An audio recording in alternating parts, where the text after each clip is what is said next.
Hey guys, it's Ellie here. I'm 25 years old and I live in Auckland in New Zealand. And today I'm taking over the AuPairWorld YouTube channel to talk about my au pair experience in France. So in 2012 I was leaving college and at 18 years old, and I kind of, I had this idea to go traveling. Initially I was supposed to be going with a friend and then we ended up going our separate ways. So there I was, left thinking, what am I going to do with myself now?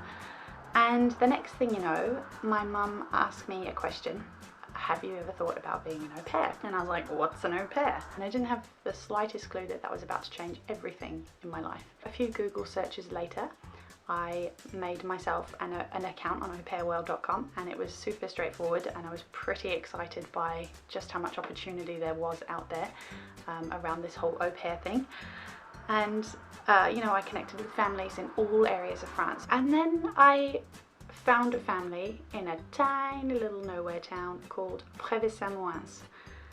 Had absolutely no idea where that was on the map, but it ended up being the best decision I ever made. I'd learned French for 5 years at high school and college, so it was really exciting for me to think about going to live in France with a supportive network around me to kind of practice and learn more about the language. So there was about 3 months between me finding the family and booking and getting on the plane. And in that time we had several Skype sessions and email exchanges for me to talk about, what I'm used to doing and what I might be able to contribute to their family life. And they kind of, gave me examples of things I could do. So we kind of cleared the air on all of those things. And then when I arrived, it was the most cute little rustic, old school, old-fashioned place with stone buildings and kind of narrow streets, and it was just really pretty, but then it was kind of mashed up with a bit of modern life as well. The first few weeks were amazing. Within a few weeks I was skiing. That was terrifying. I had a bit of an accident, but it turned out to be kind of a blessing in disguise, and I had a really nice time with my host mum afterwards, and we had a hot chocolate in the cafe. And then we also went to Prague because my host dad worked there sometimes, so they thought, well, we can afford it at the moment, and Ellie wants to travel, she wants to see some more of Europe, so let's go together. So I saw some of Prague, and oh my goodness, amazing city. Make sure you put it on your list if you haven't been there yet. And then I went across to Nantes, which is on the west coast, to see the rest of their extended family. Along the way I also made friends with other au pairs. For me, being British, having lived in New Zealand as well, I was very much used to the British way of doing things, and it was really funny to see different culture differences. British people dunk biscuits in their tea, whereas French people dunk toast in coffee. So I was like, ooh, what is that? I'm not used to doing that. That's really bizarre. And then, French greetings, they have the kisses on both cheeks, and sometimes it's twice, sometimes it's 3 times, sometimes it's 4 times. You never really know. You can end up with the awkward headbutt, which I ended up doing a few times.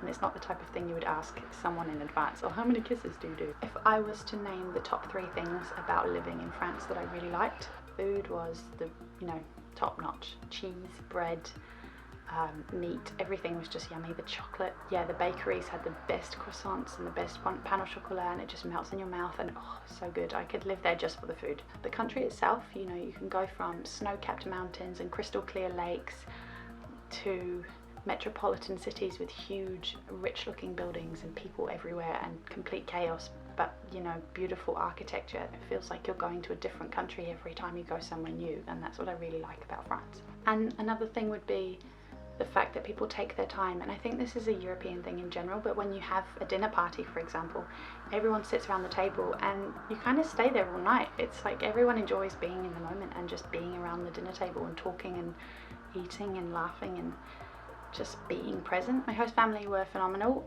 We got on so well. I mean, of course we had our ups and downs, and there were times when I really wondered what I was doing, but we came through it, and we're really close now. I visited them in 2015 and 16 over Christmas and New Year, and they took me to Italy for Christmas with the au pair that was there before me.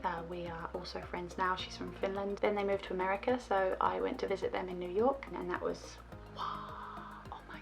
New York, put that on your list as well. Prague and New York. And then the most exciting thing, you may have seen this floating around on the AuPairWorld Instagram, or my Instagram if you follow me already. I published the Big Sister Project. It's a memoir all about my experience. So it's not a how-to guide on how to be an au pair, but there's stories in here from the good stuff, the bad stuff, the challenges, the laughs, the lessons, everything really. in kind of an anecdote kind of way. That's really there to help other au pairs navigate their time and reframe all their experiences to be able to look at things in a really reflective light. And I'm actually giving away a free hard copy at the moment. If you follow AuPairWorld on Instagram, you will have seen the happiness project that was recently advertised, and all you have to do is send us in a video about what makes you happy as an au pair, or has made you happy if you've already been one. Just one little thing, really short video, and automatically you go in the draw to win yourself a free hard copy signed of the Big Sister project. So it'll be a really great present to yourself. So yeah, head on over to my Instagram for more information about that, and you'll be redirected to everything you need to know. But it's a really cool project to be a part of, and you'll be sharing smiles across the globe with other au pairs. So that's me, that's my life in France. If you'd like to know more about my experience there, then head over to my website, which you can find down below. And yeah, I look forward to hopefully connecting with you more in the future.